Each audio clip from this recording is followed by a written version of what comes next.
football with him again. I'm never gonna get to hear him say, "Daddy, can I get this bag of chips?" I'm never gonna get to hear my nieces say, "Gunkle, can I get a nana?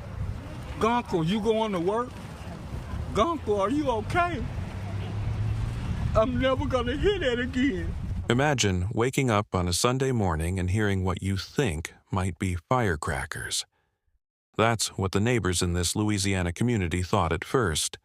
Just some noise, nothing serious. But then the shots kept coming and coming.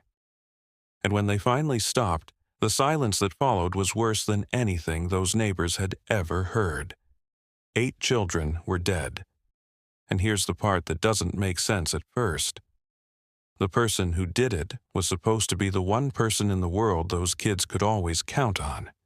But what nobody knew yet, not the neighbors, not the investigators, not even the people closest to this family, was that the warning signs had been there all along, and someone had already tried to stop this from happening.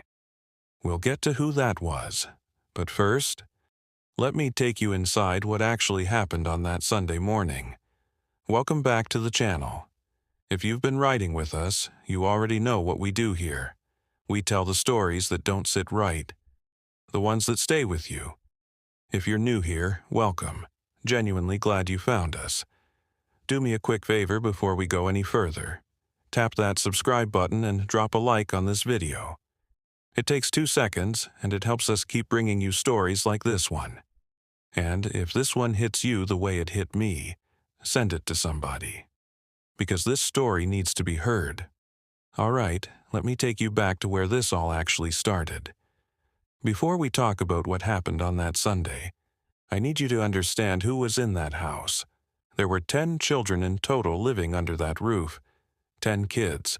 Are the youngest ones still at the age where they think their parents are invincible. Still at the age where home is supposed to be the safest place in the world. Their mother, Shaniqua Pugh, was holding it together the way a lot of mothers do. Quietly, consistently, every single day. People who knew her described her as someone who kept the house running, who showed up for her kids even when things were hard. And things had been hard. Anyone from the outside looking in might have seen a family that had its struggles, but nobody saw this coming. The week before everything changed, those kids were just being kids, laughing, arguing over the TV remote, doing the kind of ordinary, unremarkable things that families do. The kind of things you don't think to hold on to because you assume there's always going to be another Sunday. Another chance to get it right. There wouldn't be. And the man at the center of all of it, Shamar Elkins, was their father. Now, the marriage between Shamar Elkins and Shaniqua Pugh had been deteriorating for a long time. This wasn't a couple that had one bad argument and things spiraled. This was a slow erosion, and months, possibly years, of a relationship breaking apart piece by piece. By the time Shaniqua made her decision, she had already made her peace with it. She wasn't leaving in anger. She was leaving because she had finally accepted that the marriage couldn't be saved. She filed for divorce. And that's when Shamar Elkins stopped functioning. Here's where it gets disturbing. In the days leading up to that Sunday, Shamar called his mother. We don't know exactly what was said on that call, not word for word. But what his mother would later reveal was enough to make your stomach turn. He told her that the thought of the divorce was making him think evil. That was the word he used. Evil. His mother heard that. She heard her son say he was thinking evil, and she was scared. What she did or didn't do with that fear, that's one of the questions that still doesn't have a clean answer, and it's one I want you to sit with as we go through this story. Because here's what I keep coming back to. Someone knew. Someone knew something was wrong. And yet, that Sunday morning still came. It was a Sunday, the kind of morning where the street is quiet and most people are still in bed or just starting their coffee. Neighbors heard the first shots and didn't immediately know what they were. That's not unusual. Gunshots in residential areas can be disorienting. The sound bounces. The distance is hard to judge. By the time people started to understand what they were hearing, the shooting had already happened. 2 children made it out. 2 of the 10 managed to get out of that house and run to a neighbor's door. Think about that for a second. 2 kids, in the middle of all of that chaos and terror, had the presence of mind, or maybe just the survival instinct, to run. They ran to a neighbor, and that neighbor called 911. What investigators walked into when they arrived at that scene is something that nobody who was there will ever forget. 8 children. Gone. Lifeless. On the floor of a home that was supposed to be their safe place. Shaniqua Pugh was still in the house. She had been shot multiple times. In the head, the stomach, other areas of her body. She was unconscious when police found her. The fact that she was still alive at all was, by every account, nothing short of miraculous. She was rushed to the hospital in critical condition, and Shamar Elkins was gone. Law enforcement immediately launched a pursuit. Shamar Elkins had fled the scene, but he didn't get far. Police tracked him down and a chase ensued. During that chase, a gun battle broke out between Elkins and officers. In the exchange of gunfire, Shamar Elkins was shot and killed. And you might be thinking, okay, it's over. He's gone. There won't be a trial. There won't be a chance for him to say anything. But the story doesn't end there, because the questions that came after were almost harder to sit with than the crime itself. Who was Shamar Elkins, really? What was happening inside that house that the outside world didn't know about? And most painfully, was this preventable? When Shaniqua Pugh regained consciousness in the hospital, she faced something that most of us will never have to face. The horror of waking up and having to be told what happened to your children. All of them. One by one. At some point after that, she chose to speak. And what she said filled in the parts of this story that nobody on the outside had access to. She described Shamar Elkins as a chronic cheater, someone who had been unfaithful throughout their marriage, repeatedly, to the point where the relationship had become unsustainable.